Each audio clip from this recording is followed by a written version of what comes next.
Okay, it's recording. So, we're going to talk about the different types of neuroglia or neuroglial cells. And these are part of the nervous tissue. You don't see them under the microscope very well compared to the neurons because the neurons are so much bigger. But without these cells, the nervous system does not function, it does not survive, it does not regenerate. I want you to be sure you understand just how important they are. So, what are they called again? neuroglia or neuroglial cells, Neuroglia.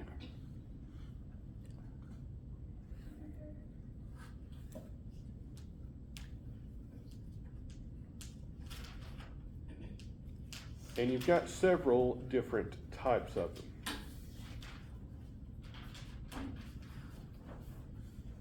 First one we'll mention are astrocytes.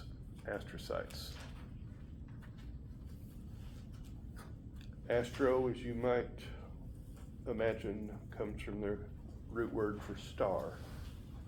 So these are star-shaped, and they're generally found between the neurons and the blood vessels.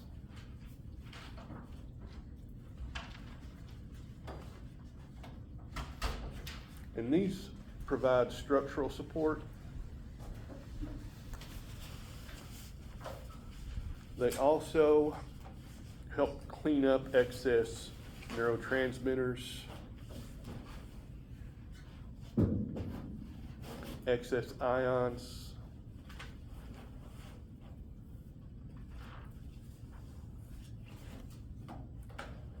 and they also transport nutrients and oxygen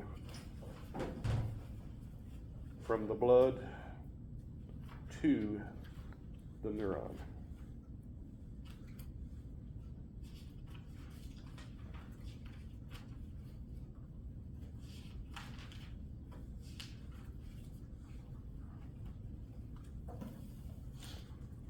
Everybody got that? Next up, we have oligodendrocytes. And these are similar in morphology to the astrocytes.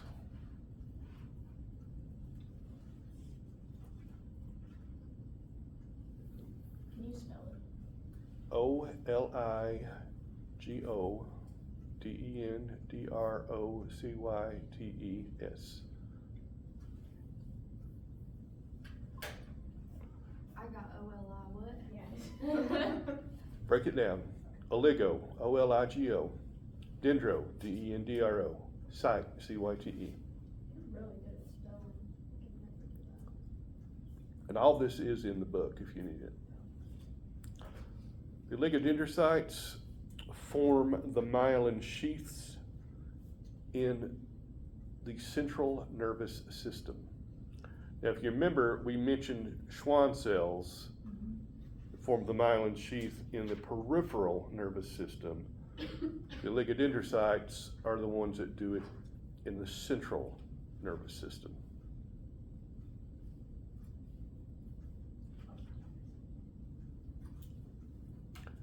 Next up, we've got the microglia. And as you might imagine from the name, they are very small cells. And they provide structural support and immune protection.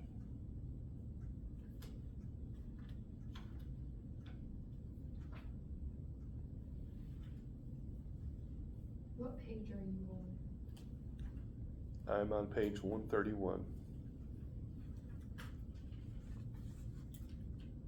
For those of you with a hard copy, we're on page 378.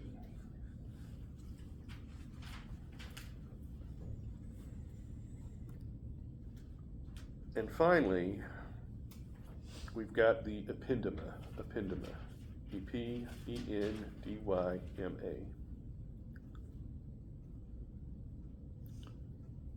And these are epithelial cells that line the ventricles in the brain and the central canal of the spinal cord. And I know we've not talked about ventricles in the brain or the central canal, but we'll get to that.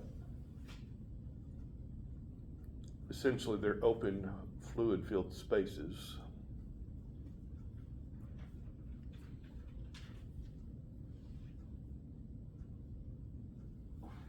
And again, they form a barrier and protection. Any questions? All of those are found in the central nervous system. Those are the 4 types of glial cells in the central nervous system.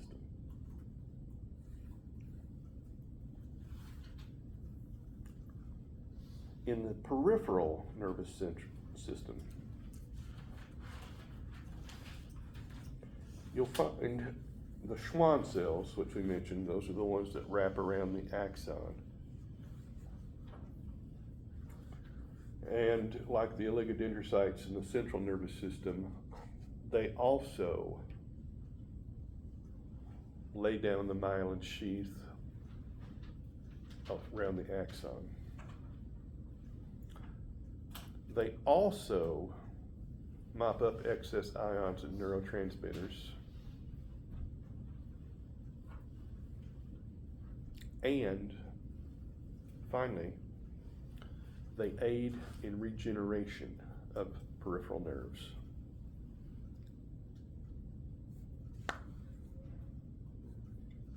They aid in the regeneration of peripheral nerves.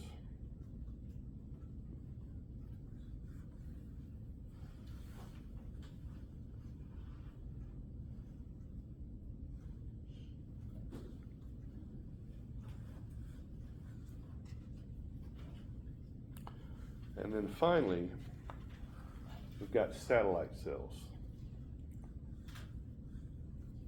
And these are small cuboidal cells that support ganglia, which are groups of neurons in the peripheral nervous system.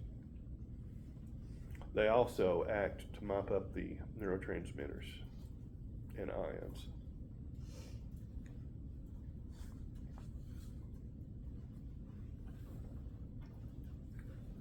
And before you ask, do you need to know those? Yes, you do. Make sure you know them for the exam. Any questions about that? So next up, we've got something that's not in your book, but I think this is as good a time as any to talk about it. It's called the blood-brain barrier. The blood-brain barrier.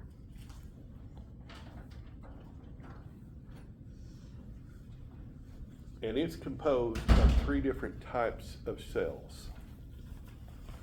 Surrounding the blood vessels in the brain, you've got specialized cells called pericytes. Pericytes. P-E-R-I-C-Y-T-E-S.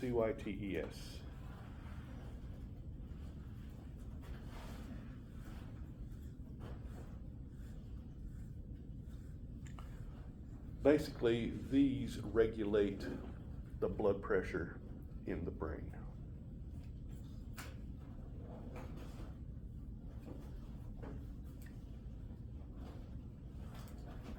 They do what? Regulate blood pressure.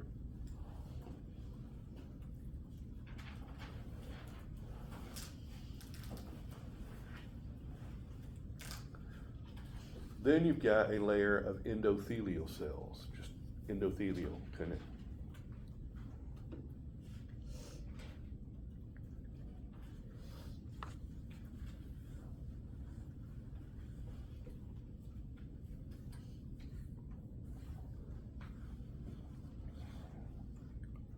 And then connecting to these and the neuron, you have the astrocytes.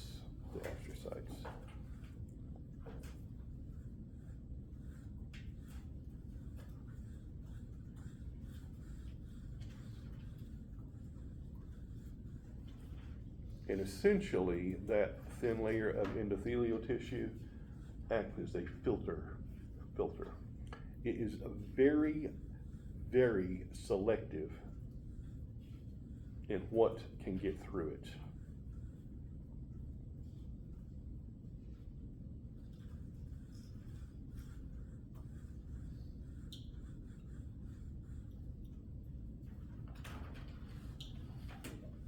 Oxygen and CO2 can get through without any real trouble. Various hormones,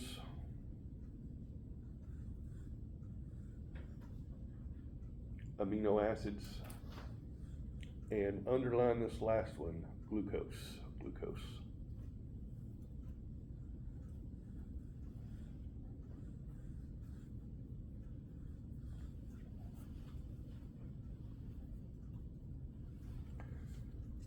Its main function is to prohibit the entry of pathogens and toxins.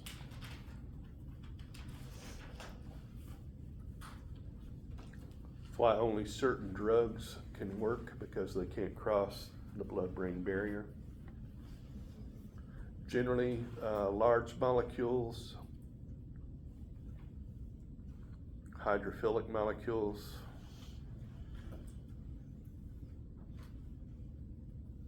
things like that will be kept out of the brain.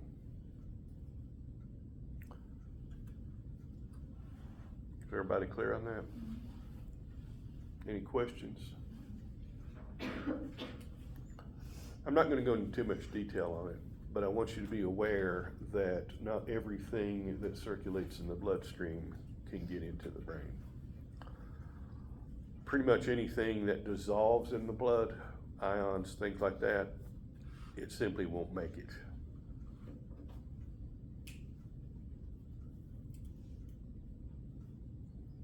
It also acts as a barrier to a lot of immune signaling compounds, immune signaling molecules,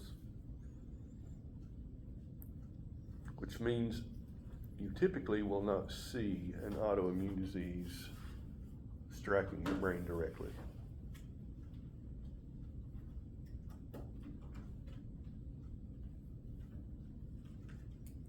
Any questions about that? What did you say, like, the purpose of the endothelium was again? Who asked the question? What was it? Whenever we were doing like the endothelium, what was the purpose of that? I didn't get them. That's the barrier. Things just don't pass through it. It's protective. The three of them work together. It has to get out of the blood vessel into the pericyte, through the endothelial cell, through the astrocyte, into the neuron. But the endothelial cell is the one that typically acts as the barrier itself, because the pericytes, their function is to support the blood vessels, the astrocytes to support the neuron. I'm trying to simplify something that's fairly complex here, and I don't want you all getting too hung up on it. I'm not insulting your intelligence. We just don't need to take a deep dive into it. Is that okay? Ava says, no, let's go deep. You okay with what I said? Main thing is, it's a defensive mechanism, and there's not a lot of things that can get through it.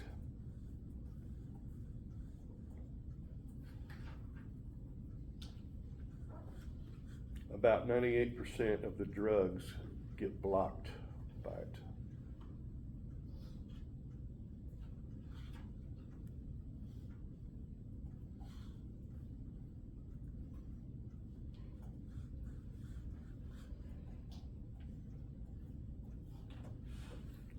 All right. Any questions about neurons or glial cells? Everybody feels comfortable with all that? One last thing to mention, regeneration. regeneration. If the cell body of a neuron is destroyed,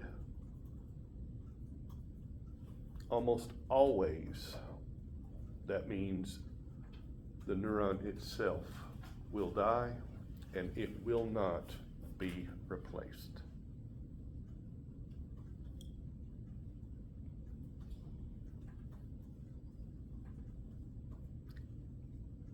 That's why spinal cord injuries can be so devastating. You essentially sever all the connections below the break.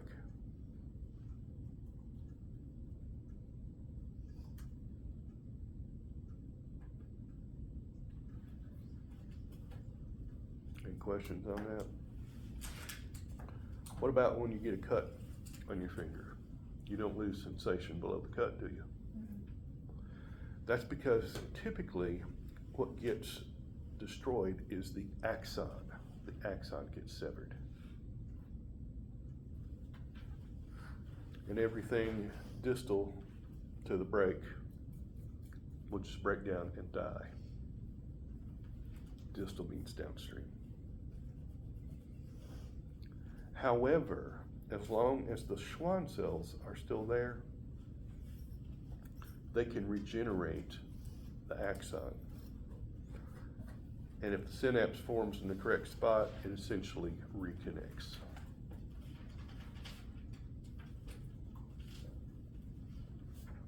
It is possible that it will regenerate but not reconnect. That can leave you with numb places. What? Can they do what? I've got a incision here where I had surgery, and in a small patch around it, it's effectively numb. And George said that's why I was like, Huh? How much caffeine do you ingest on a regular basis? Huh? I would suggest you start. And I would start with a fairly high dose. No, that's it. Huh? I'll just get more sleep. I don't want to drink caffeine. Don't start. It's a habit that you'll never break.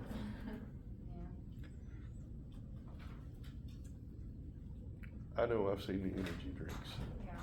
Yeah. I'm one to talk, right? So, does everybody understand the role that all of these cells play? You will definitely need to know the types of neurons, how they're classified, and the 6 types of neuroglia. Just what I gave you. Kylie looks like she's had her dignity affronted here. Best way to do that, if you want to look in the textbook, table 10.1 and table 10.2. It's a very, very good summary. Not nearly as difficult as some of you seem to think. And for those who are wanting to know what page they're on, 131 for the electronic version, 376 for table 10.1 in paper copy, and 378 for table 10.2 in the paper copy. Basically, if you study those 2 tables and the notes that you just took, you should be fine. I tried to simplify it and make it not so technical, so you don't have to know it to the level that's in the table. What I gave you would be fine, but you do need to know that. Everybody okay with that? All right, let's move on and talk about a nerve impulse. A nerve impulse.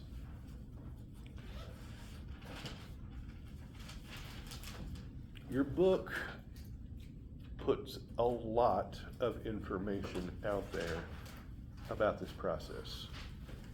I told you this guy loves the nervous system. It really, really shows when he talks about cell membrane potential. So what I'm going to do is I'm going to give you the shortened condensed version that I prefer. Is everybody okay with that? My suggestion to you would be to refer right now to table 10.3, which is on page 385, paper copy, 132 electronic. Because basically, those 8 simple steps that you see there, he goes into great detail with lots and lots of diagrams and funky stuff all the way up here. You see how much of that there is? We don't need to go that level of detail. Feel free to refer back to that. Those diagrams are pretty good. They are explanatory. But I'm going to give it to you as it's summed up in the table. I think that will be sufficient. I think it will help us. Are there any questions? Is that okay with everyone? I don't want you to think it's unimportant, but I don't think we need to go into a deep dive on the physiology of a neuron and the chemical and electrical changes that occur at the molecular level. Okay? Shane's like, yeah, go for it. Okay, so we're going to start by saying we have a resting membrane potential. Resting means it's not stimulated.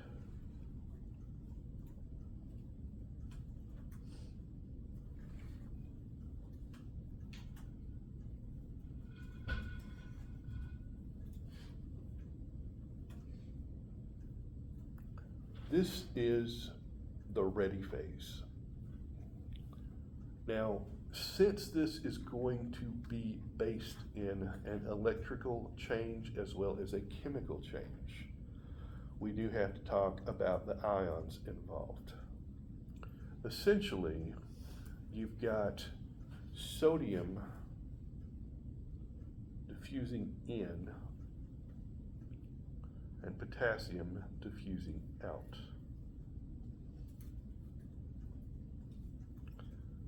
That's going to change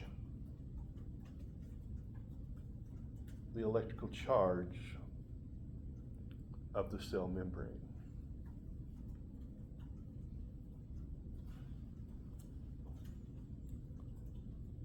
We don't want to change it, we want to maintain it, right?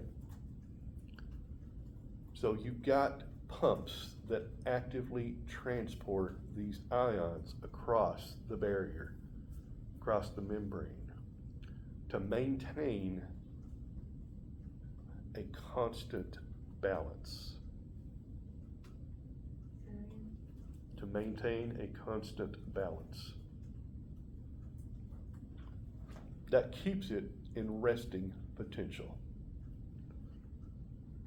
Now, nerves are excitatory. They are excitatory. Does anybody know what that means? It means they have the potential to be stimulated. So the neuron receives a stimulation. This can be from a sensory receptor. We talked about the different senses the other day, right? Talked about pain, we talked about temperature, pressure, radiation, sound. Any of those can be a stimulus. It can also be stimulated by neurotransmitters from an adjacent neuron. So a neuron further upstream sends its neurotransmitters downstream. The whole point I want you to get here is that the stimulation has to occur. Is everybody okay with that?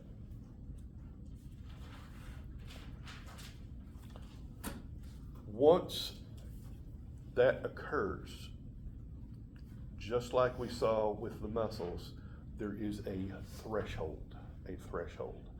The stimulus has to exceed the threshold for the impulse to occur.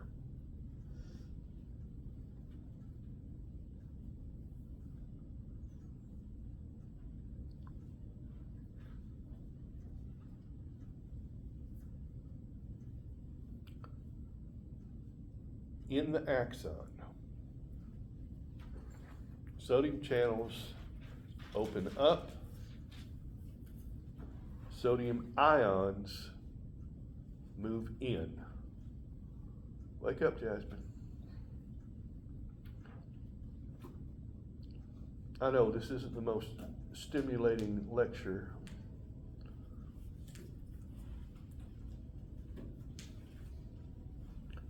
Once that happens, it causes the membrane to depolarize. This begins to travel down the length of the axon like a wave.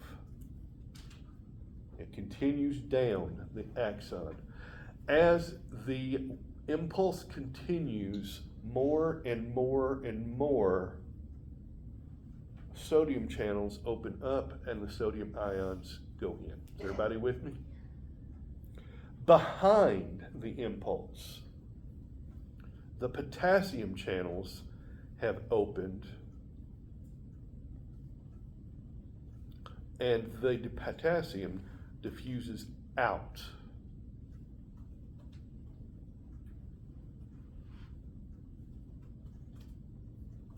That repolarizes the membrane and sends the electrical impulse down the axon. And we're done. That's all there is to it. Wasn't too bad, was it? But if you're really interested in the microphysiology of a neural impulse, I highly recommend you read the rest of the section. Are there any questions over this?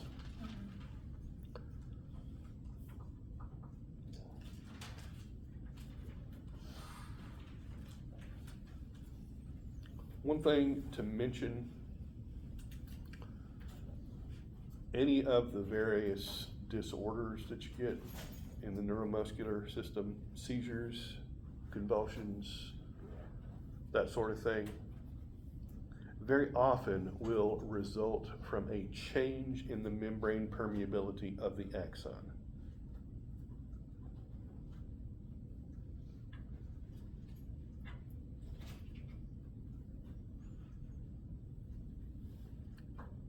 It's one of the reasons they tell you to eat a lot of bananas if you get leg cramps, because bananas are rich in potassium. Anesthetics. Now remember, I don't mean just general anesthesia where you get put under. I also mean local anesthesia like lidocaine where they numb you up and you don't feel pain. A lot of them affect that balance between the sodium and potassium ions. Okay, any questions over section 10.3? Boy, you all look so thrilled. 10.4, the synapse. Every neuron has a physical gap or space between the end of its axon and the next cell downstream. That gap is called a synapse. Now remember, we think mostly of neuron to neuron, right? But it can also be from neuron to muscle and so forth. Is everybody clear on that? The only way to bridge the gap is through the use of neurotransmitters.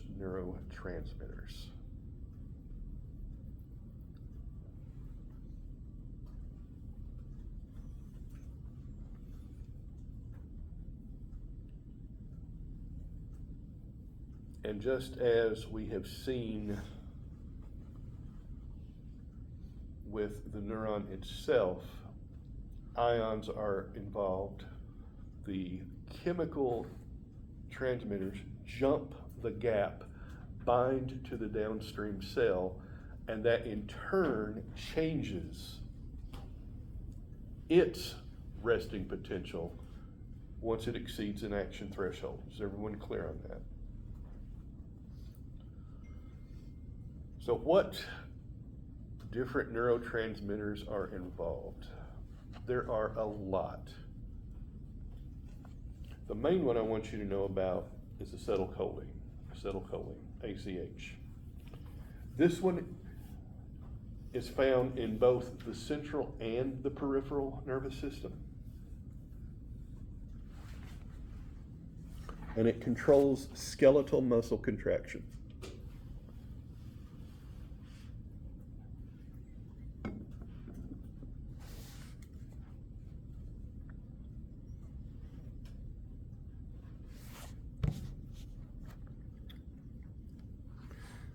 There's another category called biogenic amines. Biogenic amines. There are 4 of these. Norepinephrine. This one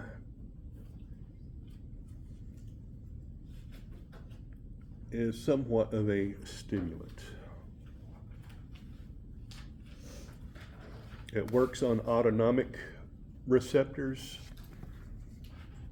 in the peripheral nervous system. In the central nervous system, it gives you a feeling of well-being. We're on page 388 now, table 10.4. Dopamine. Dopamine is what makes you feel good. It also works to a limited degree in the autonomic nervous system, in the peripheral. Dopamine shortage is a symptom of Parkinson's disease. Anybody in here ever heard of that? My father died from that. He had it in his right arm, and his right arm would do like this all the time. And when I say all the time, I mean even when he's asleep, his arm was doing this. The doctor prescribed him very, very high doses of the dopamine precursor, and it controlled his tremors a lot. But I didn't believe that it could be that bad until one time he was actually asleep and his arm started doing that, and I decided I was going to make it stop. My dad was a big man and strong, and it felt like I was trying to arm wrestle a bear. I'm putting everything I have in it still. And that's what I realized. This is completely beyond his control. A lot of addictions, a lot of neurodegenerative diseases are due to a lack or an imbalance in neurotransmitters.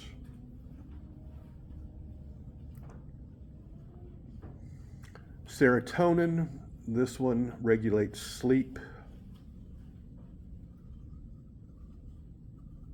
Histamines,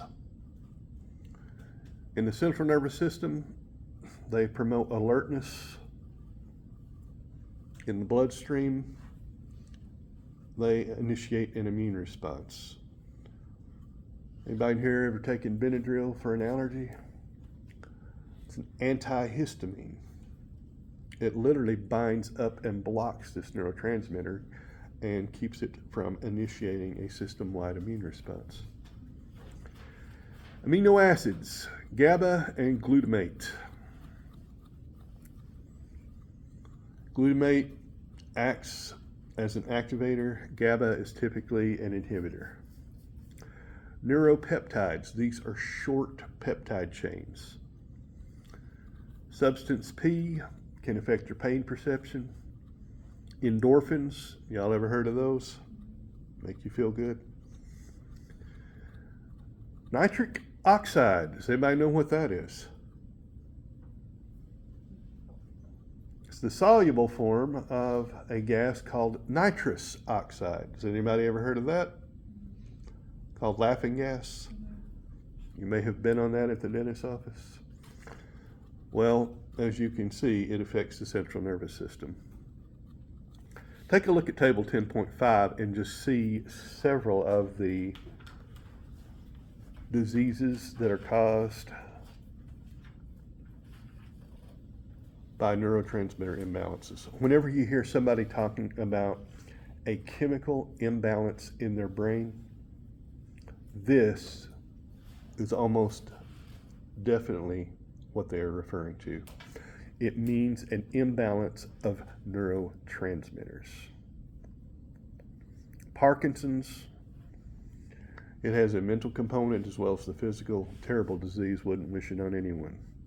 Schizophrenia, you end up with not enough GABA, too much dopamine, and you start hallucinating, auditory, visual.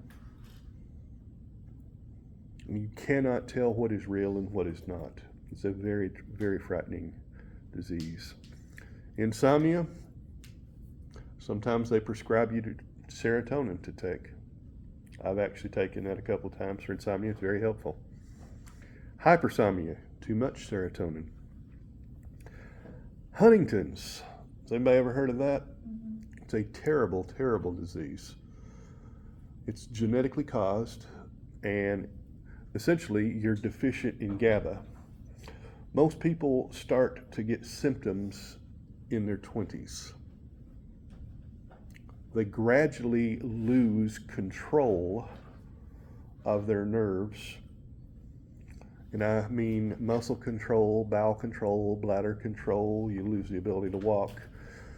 And it also affects mental status. It's a death sentence. It's 100% fatal. There is no cure. There is no real effective treatment. And the sad thing is, a lot of people don't realize, since it's dominantly inherited, that means if you have a parent that has it, guess what? You got it too. And most people don't find out until they're of childbearing age.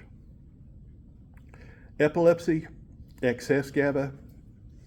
You get an idea here? Now take a look down there below that at the drugs that alter neurotransmitters.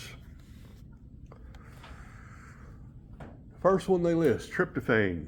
Tryptophan is an amino acid. It is found in very high levels in certain muscle tissues, like turkey. Y'all ever heard these old saying that if you want to go to sleep, you should drink a glass of warm milk? What that does is it supplies you with an excess of tryptophan, which stimulates serotonin. You eat a lot of turkey at Thanksgiving, you get that afternoon nap while you're watching the bad football on TV. Believe it or not, you probably got an excess of tryptophan from eating your turkey. Shane's like, is that for real? Probably not enough to make everybody sleep, but it doesn't hurt. Cocaine blocks the reuptake of dopamine. Reuptake means that the neurotransmitter gets reabsorbed. Yes, you need to know that. Yes, you need to write it down. Yes, you need to quit looking at your phone while you're getting the lecture. When you take it, it binds to those receptors and prevents the dopamine from getting reabsorbed, so the receptors stay stimulated and it gives you a sense of euphoria and alertness. Nicotine. It affects acetylcholine levels. It activates the receptors. Valium enhances receptor binding of GABA. Curare, the one above Valium. Anybody ever heard of that? Y'all ever heard of poison dart frogs? Several Native American tribes in South America and the Caribbean used to take the darts that they used from their blowguns and they would dip them in the skin secretions of certain frogs. And the reason they were doing that is they were getting that drug curare. And when they hit something or someone with one of those darts, their target would be paralyzed. They are actually looking at some of that stuff as a source of drugs. Same thing with neurotoxins. Y'all are familiar with the cobra, aren't you? Cobra has a bite that consists largely of neurotoxins. These typically interfere with acetylcholine. That is the main target of just about every neurotoxin out there. Take a look down at the second one from the bottom. Selective serotonin reuptake inhibitors. You ever heard of those? SSRIs. Probably the most commonly prescribed antidepressant medications there are. So everybody knows where to find those? Make sure you know the main ones. You don't have to know all of the drugs or all of the disorders or all of the neurotransmitters, but I do want you to know acetylcholine, dopamine, serotonin.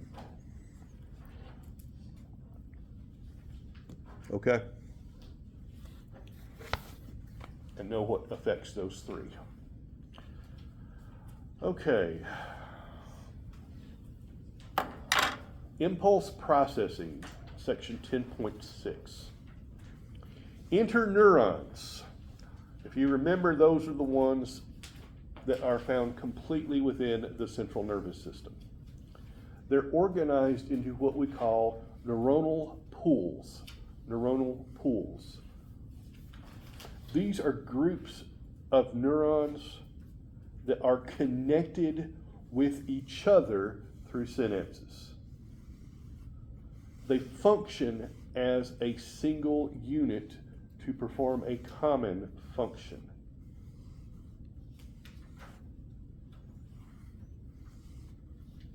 Each pool receives input and generates output. Each pool receives input and generates output.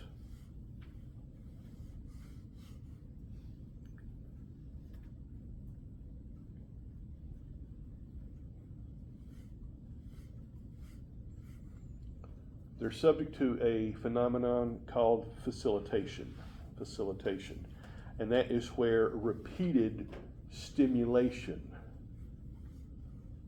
causes a response. Repeated stimulation causes a response. You want a real life example of that? You ever tried to ignore an itch? It just gets worse, doesn't it? No matter what you do, you can't shut that down. It is signaling you that you are going to pay attention to it until you do pay attention to it. A lot of people who have chronic pain have worse pain because of facilitation. With my back, I'm always getting those pain nerves stimulated, so that neuronal pool is always signaling. You literally have to train yourself to ignore some of it. So, does everybody understand how this works? The opposite of that is divergence.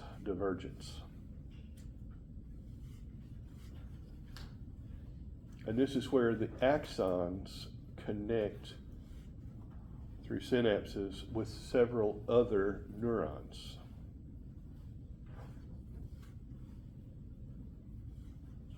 So a single motor neuron in the central nervous system can stimulate several muscle fibers, for example.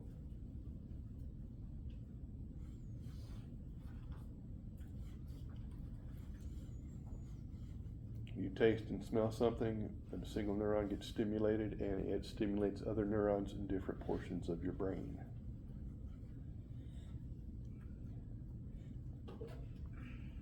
That phenomenon is called divergence.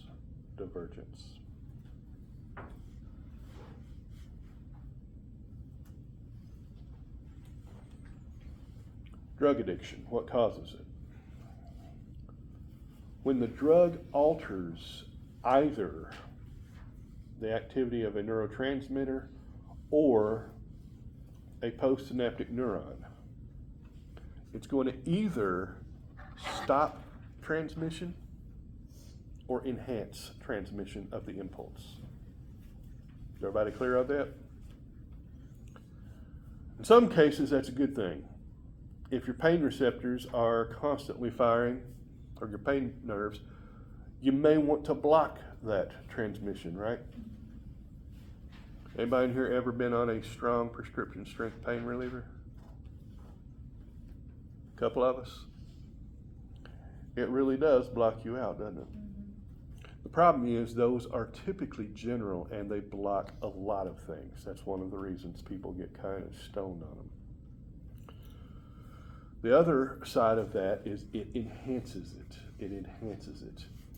If this is a particular neuron that stimulates the reward center or the pleasure center of the brain, you're going to probably want to continue that stimulation. Everybody see how this works? And once you continue to use it over and over, the actual number of receptors that it can bind with declines. You lose the receptors. That means you have to take more of it. This phenomenon is called tolerance. Tolerance.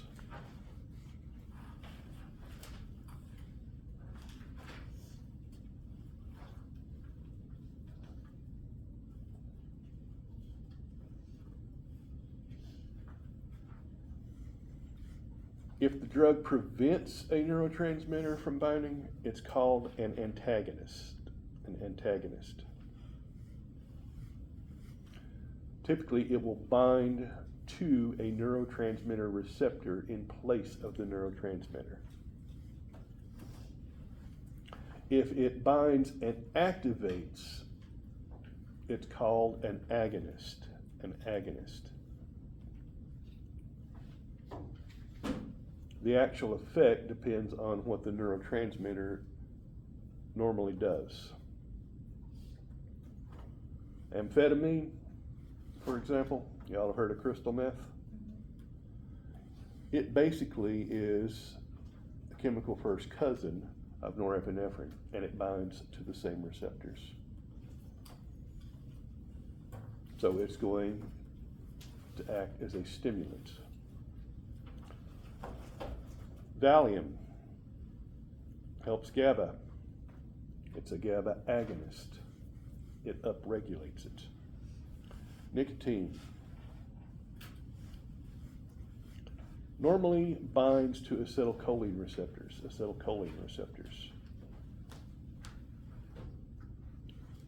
That helps you relax and provides you with a pleasurable feeling. And that's it for chapter 2. And you all look very happy with that, am I right? Chapter 11, the major divisions of the nervous system.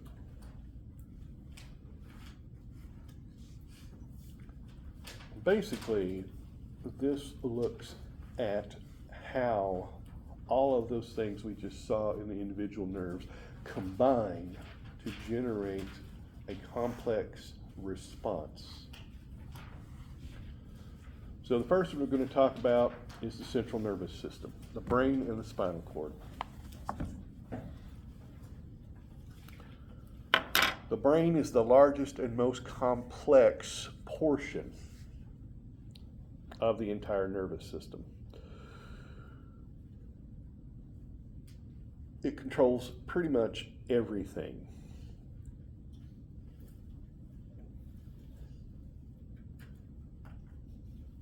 Consists of gray matter,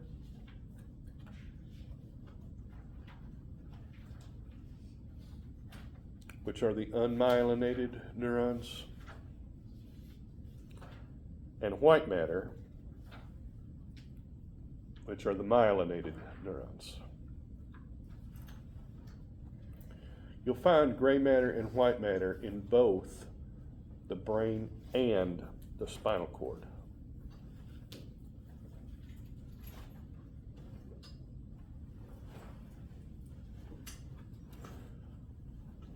In the brain itself, the outer areas are typically going to be the gray matter. with white matter buried deeper in the brain. You will have patches or islands of gray matter throughout the deeper portions of the brain, but generally you're going to find the gray matter on the outside, the white matter on the inside. The brain and the spinal cord connect through the brain stem, the brain stem.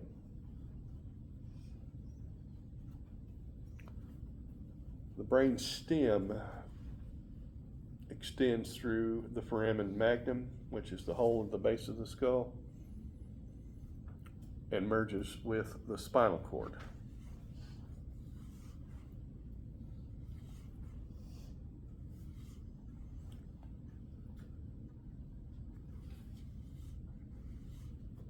You have nerves bundled into what we call tracts, T-R-A-C-T-S. The ascending tracts go into the brain. Those conducting impulses from the brain down the spinal cord are descending tracts. And all of this is surrounded by a protective bone structure. The spinal column, made up of the vertebra, and the skull. Just inside the skull and the vertebra are thick membranes called meninges. The meninges protect the CNS. You ever heard of meningitis? That is typically a condition that involves an immune response or an inflammation of the meninges, usually caused by an infection. If you get bacterial meningitis, it's one of the deadliest things that hits people your age. It kills very, very quickly. These surround the entire CNS and protect it. The meninges are made up of 3 layers. The dura mater, the arachnoid mater, and the pia mater.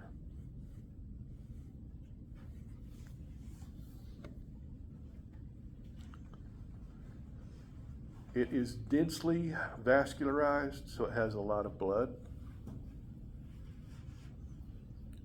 Not surprisingly, it has a lot of nerves.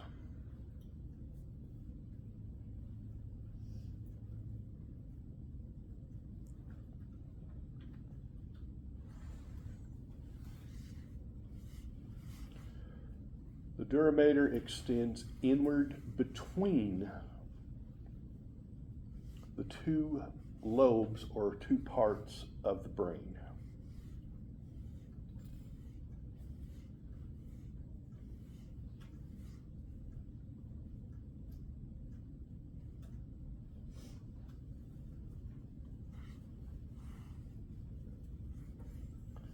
At the back of the skull, it splits into 2 layers.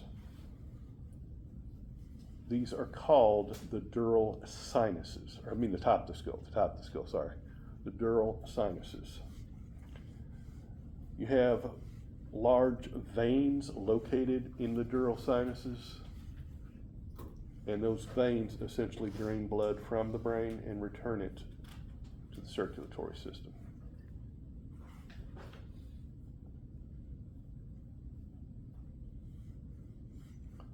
You also have lymphatic vessels in the dural sinuses,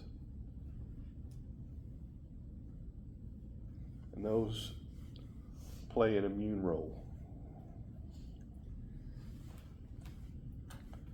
The dura mater itself covers the brainstem and extends down into the vertebral canal. That's the hole through the vertebra where the spinal cord passes. It extends the entire length of the spinal cord. We call that the dural sheath,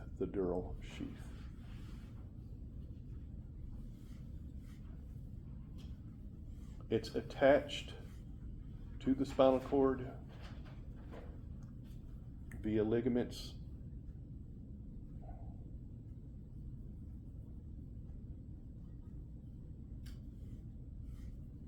and it's not directly connected to the vertebra. It is not directly connected to the vertebra.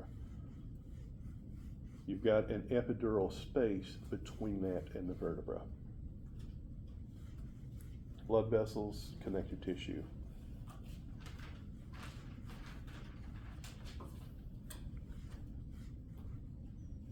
Y'all ever heard of a subdural hematoma? When you get a blow to the head and you start to get bleeding in the brain. The blood will connect beneath the dura mater. It doesn't have a way out. It builds up and puts pressure on the brain, and you get all kinds of funky symptoms. Not a pleasant experience. And Josh is looking at me like, and I suppose you had one of those too. No, I haven't. If I had had one of those, I probably wouldn't be here. The doctor suspected that I may have had one. I told y'all about the time I nearly fell 200 feet off a bluff. Don't worry, I didn't fall, but I came very close to it. I was out scouting the site over the Cumberland River where I was going to take my plant class so I could show them early plants that come out in the spring. And the area that I was on was about 30 feet, so maybe from here to the back wall. And it was a very, very slight slope. And where the wall is, there's a 200-foot drop straight to the Cumberland River. What I didn't realize, it had rained the night before, and there was a patch of dead leaves covering mud. I stepped on that, my feet slipped out from under me, and I slid right towards the edge of the cliff. And basically, I had two choices. There was a tree growing there, and I could grab the tree to keep from going, or I could go over. And I was going so fast, when I caught it, it hit me right through there. Knocked me out, broke 3 ribs. I woke up, my legs are dangling over the cliff. The world is kind of doing this number. I've got blood pouring down my face, and I can't hardly breathe because of broken ribs. And the best part, nobody knows I'm out there. This is pre-cell phone, no 911 call. So I had to make my way back up, get into my car, and drive 15 miles to the hospital. As I said, I was fortunate. Why are you smiling, Kendall? Oh, y'all think it's funny. I told you, it's a good thing I'm not a cat. I've used up probably about 2 cats worth of lives already. They say a cat's got 9 lives. The real problem started a few days after that. I was driving home, and suddenly the world started doing this, to the point where I actually drove my car off the road and into some guy's yard. I literally was that disoriented. And no, I wasn't drunk, Kendall. Fortunately, I made it home, but after that, when I was trying to rest, I just laid flat on the bed, and it just felt like the bed was doing this. So I didn't drive for another 2 weeks. Went back to the doctor, and he said, there's 2 things it could be. One doesn't concern me at all. The other one really worries me. And the one that really worried him was a subdural hematoma. Sent me right over and cleared the machine, did a CAT scan then and there. I didn't wait. I mean, they put me on a gurney and rushed me over. Came back, it was clear. Turned out I had damaged my inner ear, and I just had to let it heal on its own. So I had 2 weeks of vertigo. So you have to be careful anytime you damage the brain. Anytime you get a blow to the head, I strongly suggest you get it checked out. All right, the arachnoid mater. Arachnoid means spider-like, thin and web-like. No blood vessels.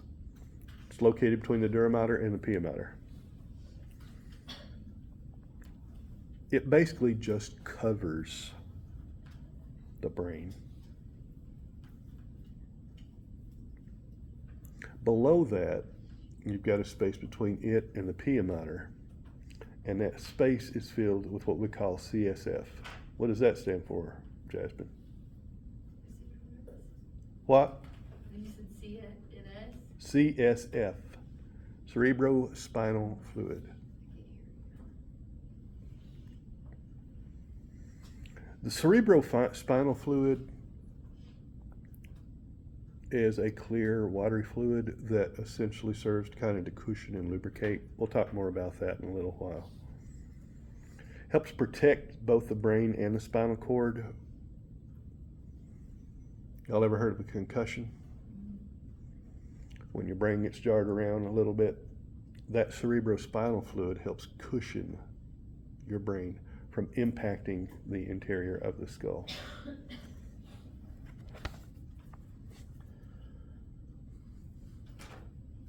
TBIs, anybody know what that stands for? Traumatic brain injury. Traumatic brain injury results from a mechanical force that exceeds the ability to cushion. Most often means one of two things. You have been given a sharp blow to the head, or you've been in an explosion. An explosion pushes air out, and it creates a phenomenon called overpressure. The overpressure comes into contact with your body, and it's basically like a 1,000-pound sledgehammer. Is that going to ring your bell? You better believe it.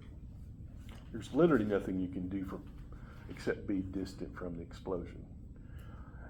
If it is bad enough, it can damage multiple widespread parts of the brain. There is simply no real way to predict the outcome of a TBI. There have been cases where people have survived and recovered from things that should have killed them. I told you all about Phineas Gage, didn't I? I never told you all about my friend Sergio, did I? He was a soldier, and he was in Iraq, and this was not the first or the second, but the third IED that got it. It hit his Humvee, it killed everybody in it except him. He had a TBI so bad, they did not think he would make it to the aid station. They got him to the aid station. They called in a medevac helicopter to take him to the field hospital. They didn't think he would make it to the field hospital. He did. They got him stabilized, airlifted him to Ramstein Air Force Base in Landstuhl, Germany. Called his wife, said, "We are going to put you on the first plane over. We hope you'll have a chance to say goodbye." Against all odds, he made it. He came out of the coma.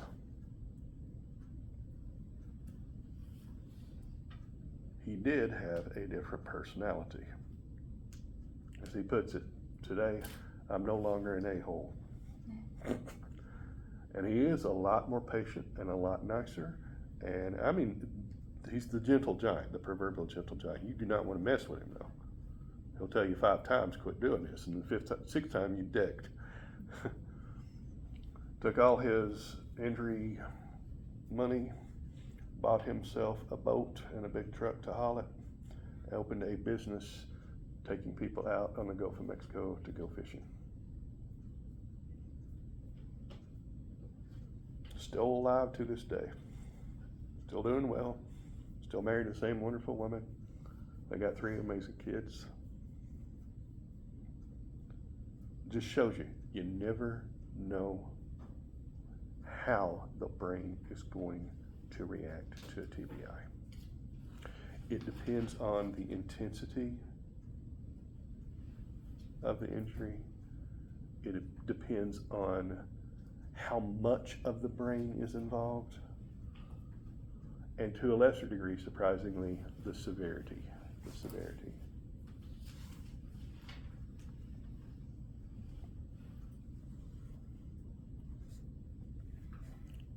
Who do you think is going to have a better chance at recovery, old or young? Young, because of neuroplasticity. Your brain is still developing at your age, right? Your brains are not fully developed until your mid-20s. Did you know that? Yeah, 25. So if something happened to you and you suffered a TBI at your age, believe it or not, you would have a much better chance of recovering than I would, just simply because you should have greater neuroplasticity. Related to this, has anybody ever heard of CTE? What is it, Riley?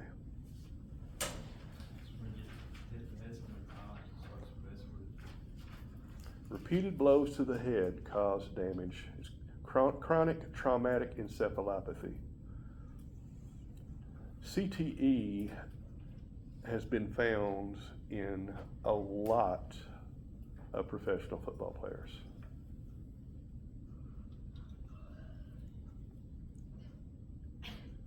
Memory loss, extreme mood changes. I mean, to the point where you totally lose control in seconds. Movement disorders, ataxia.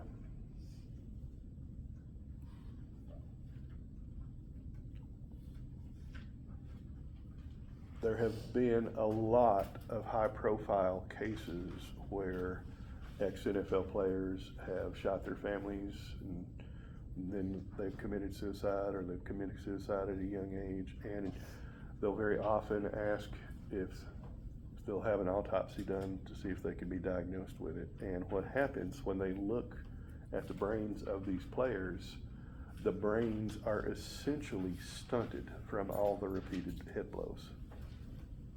There's no way to diagnose it except from direct examination of the brain after death. There is no cure, there is no real effective treatment.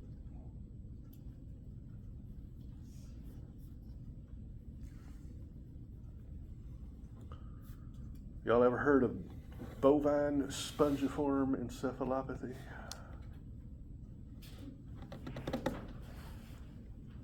Creutzfeldt-Jakob syndrome? Kuru. Well, I bet you've heard of all three of these, but you didn't know what it was called. Bovine spongiform encephalopathy is more popularly known as mad cow disease. Y'all ever heard of that? Yeah. What happens, cattle that suffer from this start behaving very strangely and aggressively. There is clearly something wrong with their nervous system. When they kill the cow and do an autopsy and they open up the skull, the brain looks like Swiss cheese. It literally has holes in it from where it has fallen apart. Didn't know this? Pretty wild, isn't it?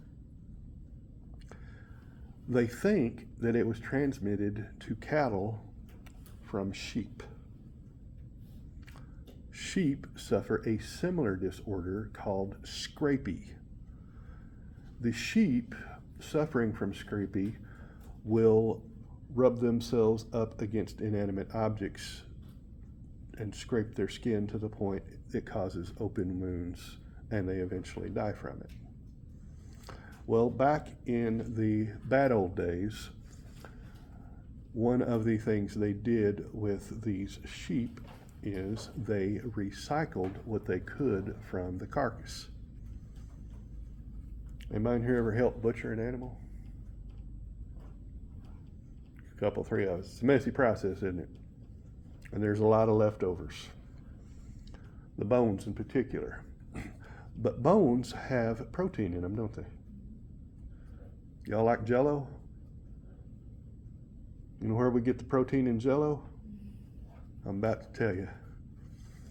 Well, they took the bones of these dead sheep and essentially dried them, ground them up into a powder, and then used the bone powder as a protein supplement in cattle. And they think that that is how the vector got transmitted to the cows. And unfortunately, it appears that it can jump from cows to humans. This is where CJD comes in, Creutzfeldt-Jakob disease.